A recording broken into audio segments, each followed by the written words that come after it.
Today on the Relationship Renovation podcast, this is part 3 of managing expectations with your partner. And it's a really important aspect because it's a lot on how you keep connected in difficult moments with your partner. And there's some strategies. There's also just some really stimulating questions that can allow you and your partner to understand each other better. So just stay tuned and check it out. Hello, everyone. Welcome to the Relationship Renovation podcast. I'm Tarah Kerwin. And I am Tarah's husband, EJ Kerwin.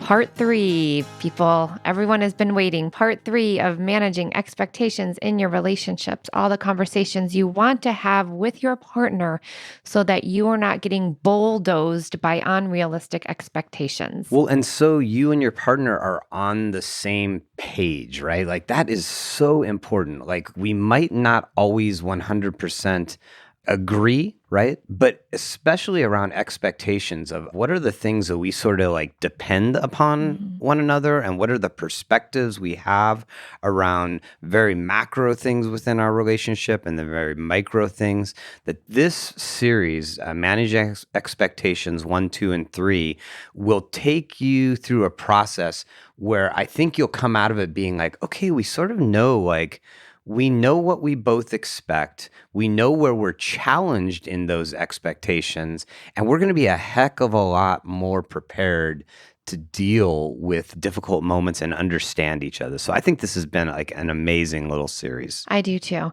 So part 1 and part 2, we went through, I think, like 5 expectations in each of those. And so we're moving on. There's like just a few left. Right. So let's just jump right in. Does that feel okay? Sounds fantastic. Okay. And this one, oh my gosh, this one makes me laugh because I cannot tell you how many times couples come in like, I know everything about my partner. There's nothing else I don't. So the expectation is this. I believe I know everything there is to know about my partner. Definitely not. I don't expect that. Is it that I expect that I know everything about you, or that I expect that you know everything about me? I believe I know everything there is to know about my partner. I definitely don't. Yes. I don't. In many ways, like I don't know, there's still new things you tell me, you know?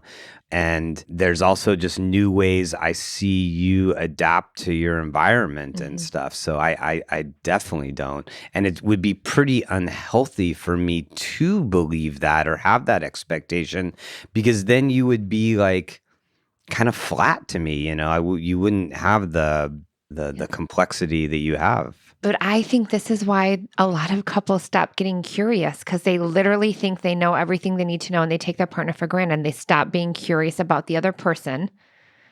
Yeah. And it becomes very problematic. And I can't, again, I don't know if you have the same experience, but like when we go through we do a genogram, which is basically like a timeline of like each partner from like birth until up to when they met. And they're like, oh, I know all about their family life. Like, oh, do we really have to spend time on this? And I can't tell you how many eyes I've seen widened in session. Like I had no idea that happened to you. And we can never stop being curious about our partner. And I still find out things about you. I'm like, I had no idea that you did that. Yeah. That's amazing. It's not an intentional, like, I know everything there is to know. I think it's like this term habituation, like we're with our partner every day and we just think we know them. I don't think it's intentional. I think it's this very unconscious process that happens over time. But again, it's not true. It's not realistic. I think you're 100% correct there, because I think we don't foster communication within our primary relationship, especially when we've been in it a while, that produces a lot of new information, because we get into a lot of just like kind of managing our life together and not being curious, intimate partners. Because I know, like when you said that there's things that you learn about me that you're like, oh my God, I didn't know this happened. most of the time I notice that happens is when I'm talking to somebody else, like when we're at a It's true. party It's true. and I'm engaged with somebody who doesn't know me very well and asks me a question because they're curious. And I'm like, oh, well, yeah, I got hit by lightning when I was 13 or whatever. I knew that about you. Yeah, and then you overhear it and you're like, I didn't know that happened. So we've created some like ways to have those conversations as, we've talked about using like question books, and the Gottmans have like a downloadable app, and we have a program built, Relationship Renovation at Home, that cultivates this. But no, we do not. I don't think either of us have the expectation that we know everything about the other person. And I just think this is going to be such a great discussion with your partner. Like, hey, how curious are we with each other right now? Oh, I haven't asked you a question in like about yourself in over like a year. I'm so sorry. Yeah. And it's about moving forward. Like, how do we become more curious? Yeah. Also, just want to give a plug to a prior episode of our most recent interview with Dr. Stan Tatkin. Talks about this whole brain process we have called automation, which is our brain conserves energy, and we sort of have a facsimile of our partner in front of us that's based upon prior experience and isn't based upon what is happening in a moment to moment to moment. So some of this that happens isn't about getting lazy in your relationship or that something's wrong with you guys or us. Right. It's that our brain just naturally doesn't want to expend a lot of energy and learn new things about our partner. It wants to just be like, oh, I know what Tarah is. This is what Tarah is. Exactly. Thank you for that plug. That was great. Yeah. So Yes, a go great back and episode. listen to that episode because it's fantastic, and it'll help you understand just how important it is to have a fresh impression of your partner on a daily basis. Yes. Okay, good one. All right, moving on to the next expectation that people can start to get derailed is love is all you need for a great relationship. Sorry, I say that because it's just like, God, I wish that was true. Oh, where are you at on this one? I'm like trying to like flip it in my head that like all you need is a great relationship in order to have love. Ooh, I You know like what I mean? that. Is like I feel so much of what's getting us through our relationship and keeping us connected is getting better at understanding relationship. The skills you need to build in order to have a great relationship. And to have love.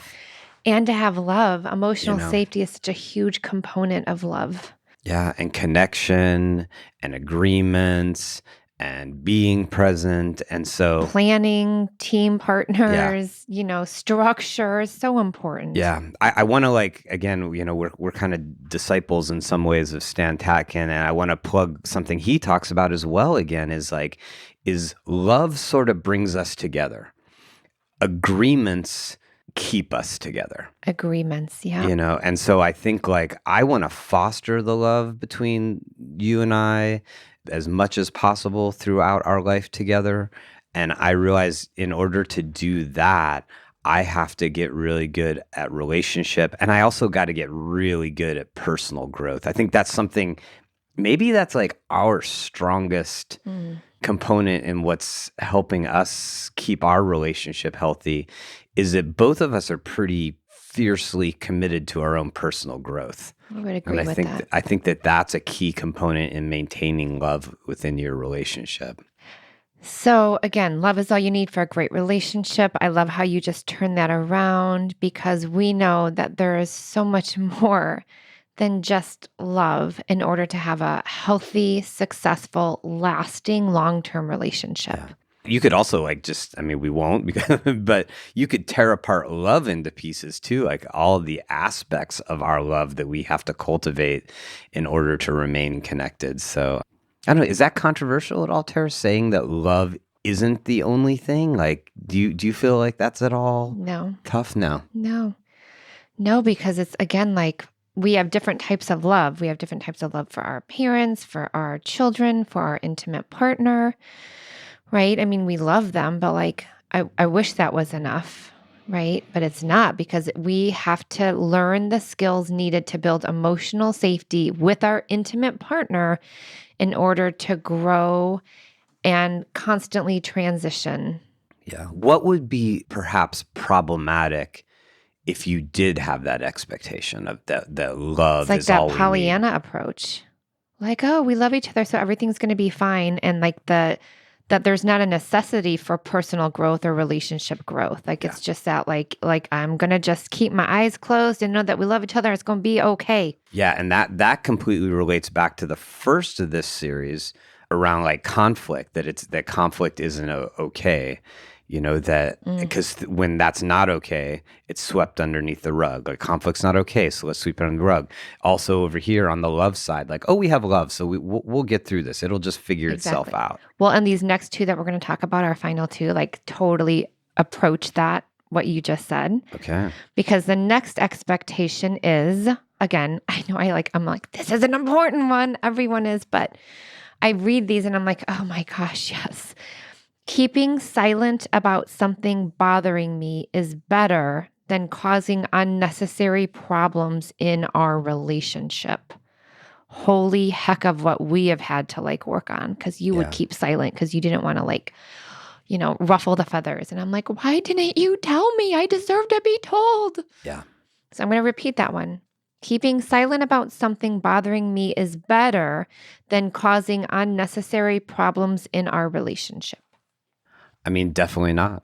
That is, and if you But are you used to a have that. person who, and I still have it. I mean, I still have it. I mean that if you have any sort of avoidant attachment, it's easy to keep it to yourself, to keep your suffering to yourself, and say like it's not worth it. I'm not important.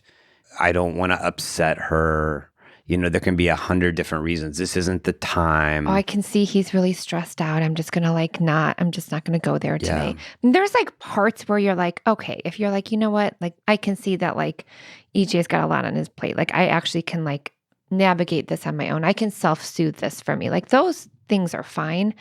But if it's something that you are not saying because it's disruptive, you think it's going to be disruptive to the relationship, that just, it's not fair that you keep things withheld from your partner, because then your partner doesn't know what's bothering you. And that's where a lot of people will like keep these things stuffed down, and then an argument will happen and it'll be like this huge explosion.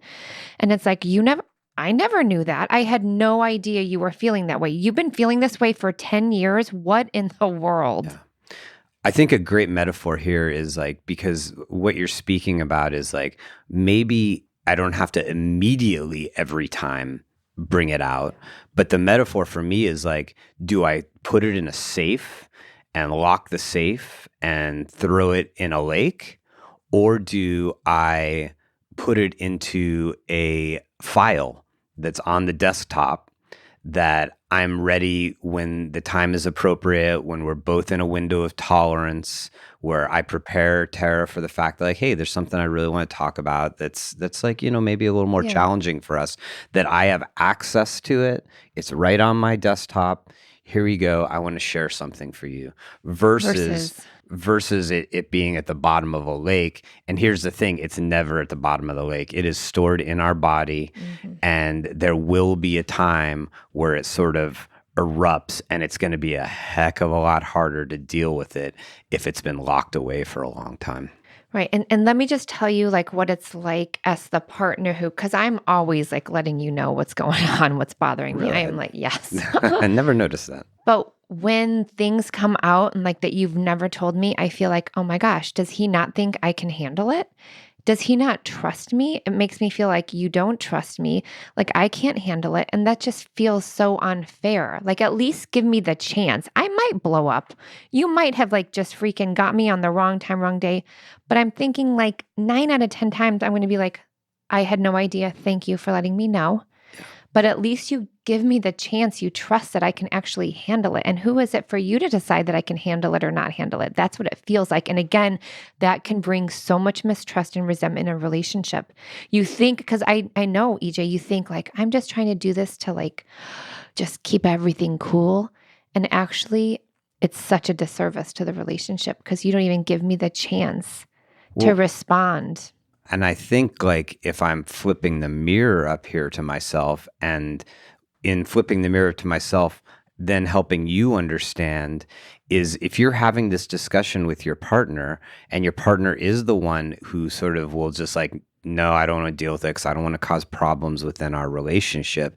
Tara, or if you're the opposite side, that can be the person to be like, help me understand, because not all of it, and probably not even mostly of it, is about me not trusting her.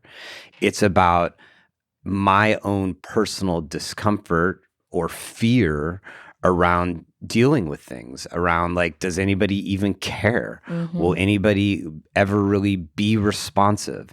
Isn't this just like everywhere else in my life where I feel like I just got to figure it out on my own? And then maybe for Tara, it depersonalizes it, and she doesn't think like it's just me thinking low of her or not trusting her, but maybe she can be empathetic to the fact that like, wow, this is actually just really hard. He's just not used to doing this. He hasn't had a lot of experiences where this turns out really positively for him. Yeah. So this is definitely a question that you and your partner might be able to unpack in a really beautiful way. So I'm going to just repeat that, right? It's keeping silent about something bothering me is better than causing unnecessary problems in our relationship. Each partner is going to have a very different experience and process to this question, and just be curious. Just be curious. Yeah. Just listen. And what's that question we learned a few weeks back in another podcast when we interviewed Dr. Glenn and Phyllis? What's happening for you? Yeah. In those moments where you don't want to bring things up, what's happening for you, honey? Mm-hmm. Absolutely. Okay, we are hitting our final one that we have in our program, a final expectation. And again, if you guys know of more like that we haven't even hit on, we would love to hear it. So, yeah, throw some expectations out that you or your partner has that maybe you agree on or maybe you don't think are helpful to have. This would be awesome to add expectations. Okay, so the final one is, and it again very nicely kind of coincides with the one we just did, it's avoiding conflict is better than getting into an argument. So it's a little bit different because keeping silent about something is more of an individual issue, but avoiding conflict is better than going into an argument. So is that like sort of that we agree sort of together in an unhealthy expectation that we just avoid our conflict together? Is that sort of what you're saying? It can turn into that. I think it stems from the one we just did, was keeping silent about something bothering me is better than causing unnecessary problems in our relationship. I think that's a tie-in, but a couple can avoid conflict, just brush it under the rug like, oh, time will resolve it in a couple of days, because getting into an argument is not okay. It's not okay. Yeah. I think what a few of these expectations are really speaking to is this idea that we try to foster with couples, is that conflict is actually an opportunity for deeper connection, and that conflict is an opportunity to understand each other more deeply, and conflict is an opportunity to get better at our relationship. Yeah, I think this question, again, it's a little different from the other one. The avoiding conflict, or the expectation. Avoiding conflict is better than getting into an argument. I think talking to your partner, like, are we an avoidant couple? Like, do we start to like, ooh, this is going to turn into an argument, so like, let's just like not do that. And, because really, like you just said, conflict is opportunity for growth, right?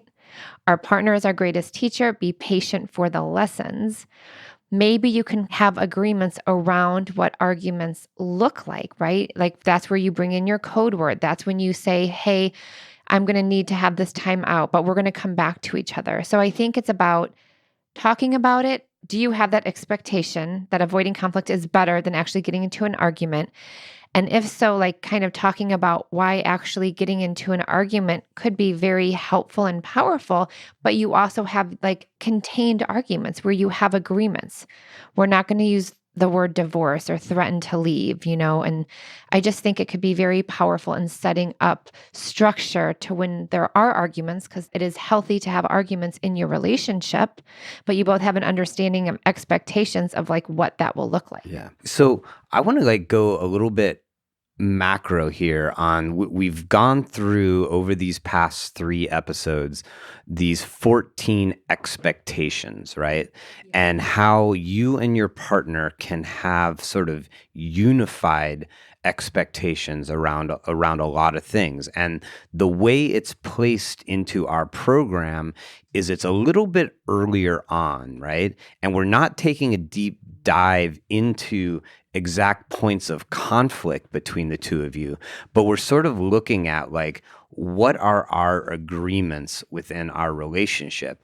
And by having thoughtful, kind, loving conversations about your expectations and about some of, conflict and about attachment to romance and all of these things, then a little bit farther down the line in your discussions with one another, or you're moving through our program, you're ready to tackle more difficult issues. And that's exactly how we structured it, because we want you to sort of create agreements together that are unified, so that when we get to the real difficult pain points in your relationship, that you're approaching it in the same way.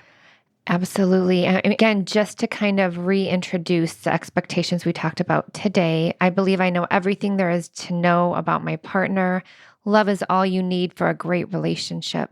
Keeping silent about something bothering me is better than causing unnecessary problems in our relationship, and avoiding conflict is better than getting into an argument.